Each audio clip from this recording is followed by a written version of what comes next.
후보님의 말씀대로면 나만 적통이다. 순도가 100%죠. 좀 뼈아픈 질문일 수도 있는데요. 좀처럼 지지율이 오르지 않고 있으세요?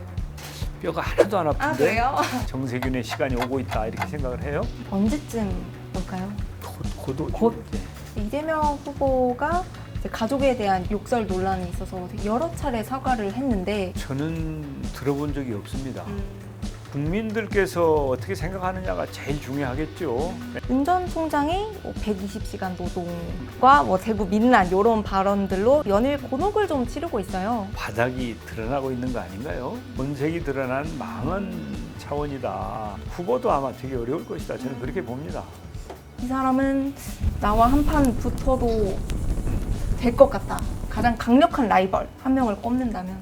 정세균, 최재형 구도가 안녕하세요. 뉴스온TV 기자 윤다혜입니다. 더불어민주당 경선 일정이 코로나19 대유행 여파로 5주간 연기된 가운데 여전히 예비 후보들은 치열한 싸움을 벌이고 있죠. 그중 강한 대한민국 경제대통령 슬로건을 내세우며 지지 세력 확장에 주력하고 계시는 정세균 후보님 모시고 오늘 이야기 한번 나눠보겠습니다. 후보님 안녕하세요. 네, 안녕하십니까. 저는 정세균입니다. 더불어민주당 대통령 후보 경선 예비 후보 3번이고요. 제가 열심히 지금 노력을 하고 있습니다. 국민들의 마음을 얻기 위해서요. 그리고 당원 동지들과도 소통을 열심히 하고 있고요. 아마 저에게 송곳 질문들을 많이 하실 것 같은데 진솔하게 잘 답변하겠습니다. 개별 후보들하고 저하고 그렇게 비교해서 이렇게 하고 하는 건 좀 점잖지 못한 것 같아요. 그것은 점잖지 못하다? 국민 여러분들께서 또 언론에서 그리고 당원 동지들이 하시면 되고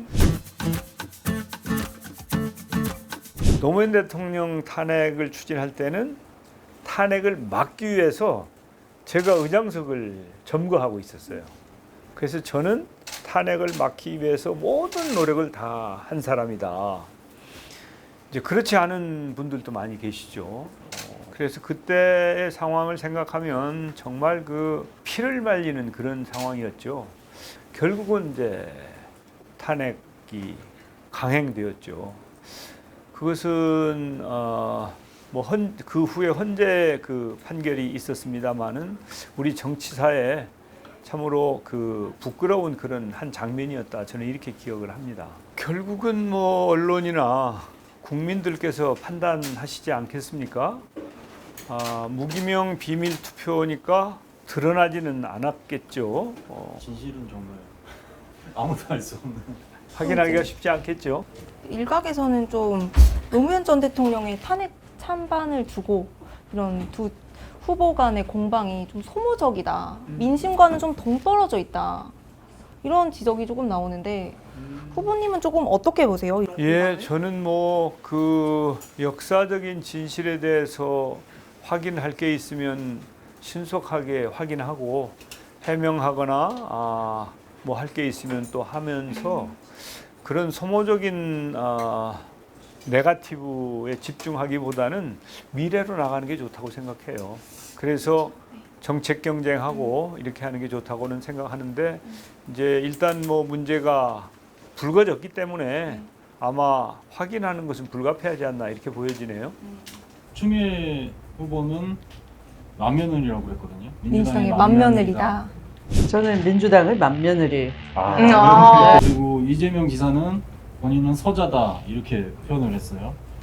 이낙연 후보랑 후보님하고 이제 두 분이 남는데 누구를 공격하겠다는 의미는 아니겠지만 후보님의 말씀대로면 나만 적통이다 이렇게 이해도 되는 건가요? 순도가 100%죠. 저는 100% 적통. 예, 순도가 이제 다를 수 있죠. 설마 했죠. 시중에 그런 얘기가 있는데 아니 그분이 평생 이제 검사 역할을 하신 분 아닙니까?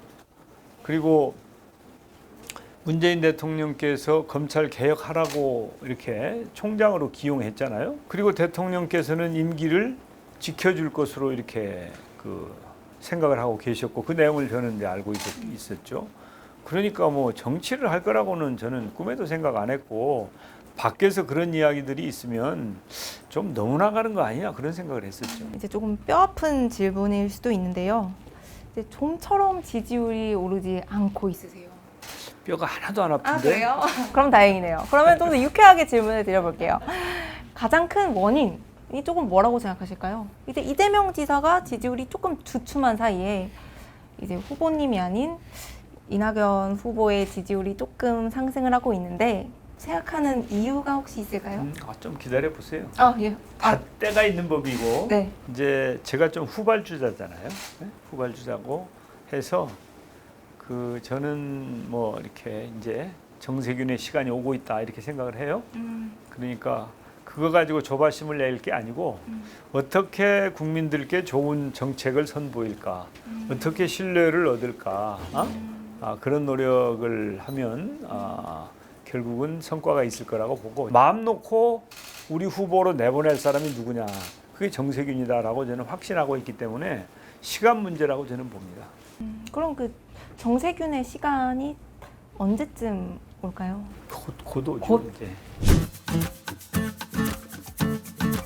꿈에도 생각을 안 했어요. 아, 여기는 꿈에도 올랐다. 제가 눈치가 없는 사람인가 봐요. 잘못 판단하셨죠. 왜냐하면 원래 그 임기가 보장된 자리 아닙니까? 그런데 이 임명권자가 나가라고 하는 것도 아닌데 자리를 박차고 나와서 나온 지 17일 만에 정치에 나서는 게 이게 도대체 상식 수준이 아니잖아요. 네? 그것은 인사권자에 대한 배신 행위이면서 국민이나 또 감사원을 위해서도 결코 바람직하지 않은 것이죠.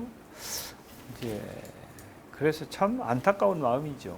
이재명 후보가 이제 가족에 대한 욕설 논란에 있어서 여러 차례 사과를 했는데 예. 여전히 여기에 대한 비판이 끊이질 않고 있어요. 혹시 그 욕설 논란의 중심에 선 그 욕설을 직접 들어보셨는지 또 이런 논란을 좀 어떻게 보시는지 좀 궁금하거든요. 저는 들어본 적이 없습니다. 그리고 뭐 사실 그런 거 그렇게 크게 관심이 있는 사람도 아니고요. 뭐 그게 공적인 영역은 아니고 사적인 영역 아니었습니까? 네. 그런데 본인이 이제 거듭 사과를 했죠. 네. 그러니까 사과를 한 부분은 사과를 한 부분대로 접수를 하는 게 옳다고 보고요. 이제 뭐 국민들께서 어떻게 생각하느냐가 제일 중요하겠죠. 왜냐하면 대통령이 되고자 하는 사람이고 특히 이재명 지사는 우리 당에서 지지율이 1등인 분 아닙니까? 네. 그래서 저는 이런 부분은 뭐 좀 빨리 정리를 하고 그 미래지향적으로 나가는 게 바람직하지 않겠습니까? 그럼 이제 또 대통령 선거에서 안정성을 강점으로 내세우고 계시잖아요. 저는 뭐 안정성을 강점으로 내세우진 않아요. 어떤 걸 딱 강점으로 내세우실까요? 저는 이제 그 전문성 아까 말씀드렸잖아요. 그다음에 통합의 리더십 그리고 도덕성, 정체성 이런 걸 내세우죠.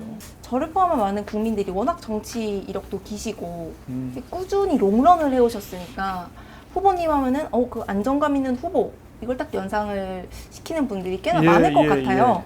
근데 좀 안정성도 물론 중요하지만 카리스마 같은 것들이 그래도 조금은 필요하지 않나 이런 의견도 좀 있는데 근데 조금 워낙 인상도 좋으시고 안정감이 있지만 나에게는 이런 반전 매력도 있다. 이렇게 자랑하고 싶으신 거 있으실까요? 많죠.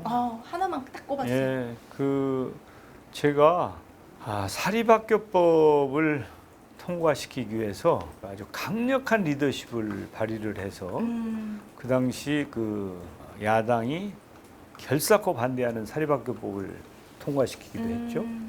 또 이명박 대통령 시절에는 종편 때문에 그때 방송법을 이제 강행 처리하려고 해서 그때 뭐 제가 이제 그 당시 당 대표였는데 제가 직접 의원들을 통솔해가지고 본회의장에 가서 점거하고 이제 밧줄로 서로 이렇게 묶고 이제 또 제가 또 단식 투쟁도 했잖아요. 그렇죠. 네. 사실은 제 얼굴을 보면 이웃집 아저씨 같죠. 친근하시죠. 그렇지만은 결정적인 때는 한 방이 있다. 한 방만 있는 게 아니라 강력한 리더십을 발휘한다. 그래서 이제 우리 의원들은 그걸 잘 아시죠. 윤 전 총장이 이제 최근 들어서 뭐 120시간 노동과 뭐 대구 민란 이런 발언들로 연일 곤혹을 좀 치르고 있어요. 그러면서 지지율도 좀 자연스럽게 좀 떨어지고 있는데 이런 상황을 좀 어떻게 보고 계실까요? 바닥이 드러나고 있는 거 아닌가요? 우물이 있잖아요. 네. 옛날에 우물에 물을 풀면 저 바닥에 빈 병도 있고 뭐 이것저것 있어요. 이제 본색이 드러나죠. 저는 그런 것들이 망언 수준이라고 봐요. 그냥 뭐 실수나 이런 차원이 아니고 본색이 드러난 망언 차원이다.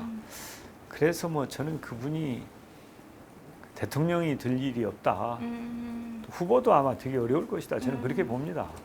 후보도 되게 어려울 것이라고 이렇게 쐐기를 딱 박으셨는데 그러면 이제 현재 거론되고 있는 대권 후보들 중에 가장 이 사람은 나와 한판 붙어도 될 것 같다. 가장 강력한 라이벌 한 명을 꼽는다면 제가 보니까 지금까지 이재명, 윤석열이 이렇게 네. 공생적 적대 관계라고 할까? 라이벌로 이렇게 서로 이렇게 성장을 해왔던 것 같은데 이제 지금 두 분 다 퇴조를 해요. 이게 판이 흔들렸잖아요, 우리도. 그리고 저쪽에도 윤석열 후보의 실력이 드러나면서 점차 지지율이 빠지고 아마 저쪽에서는 최재형 전 원장이 조금 부상할 가능성이 있고 거기에 대항마는 당연히 정세균이 되지 않겠나. 그래서 정세균, 최재형 구도가 나타나지 않을까. 그걸 아주 합리적으로 이유를 댈 수는 없지만 일단 이재명, 윤석열 쪽가 퇴조를 하게 되면 다른 대안이 생겨야 될 거 아니겠습니까? 그러면 그 대안으로 저쪽에서는 최재형, 이쪽에서는 정세균이 뜰 수 있다. 이렇게 저는 전망을 하는 거죠. 그 이유는 있을 수 있지만 다음에 그렇게 뜨면 그때 내가 말씀드릴게요. 2편 기대해 주시고요. 이제 마지막으로 이번 대선에 임하는 각오 한 말씀 시청자분들께 부탁드릴게요. 네, 뉴스원 시청자 여러분 오늘 이렇게 함께 해주셔서 정말 감사합니다. 저는 우리 청년들의 미래를 위해서 우리 청년들이 꿈과 희망을 가질 수 있도록 경제를 활성화시키고 싶습니다. 경제가 활성화되어야 일자리가 만들어지고 우리 청년들이 미래를 향해서 나아갈 수 있다고 봅니다. 그리고 경제가 활성화되어야 양극화도 완화하고 국가 균형 발전도 이룰 수 있다고 생각합니다.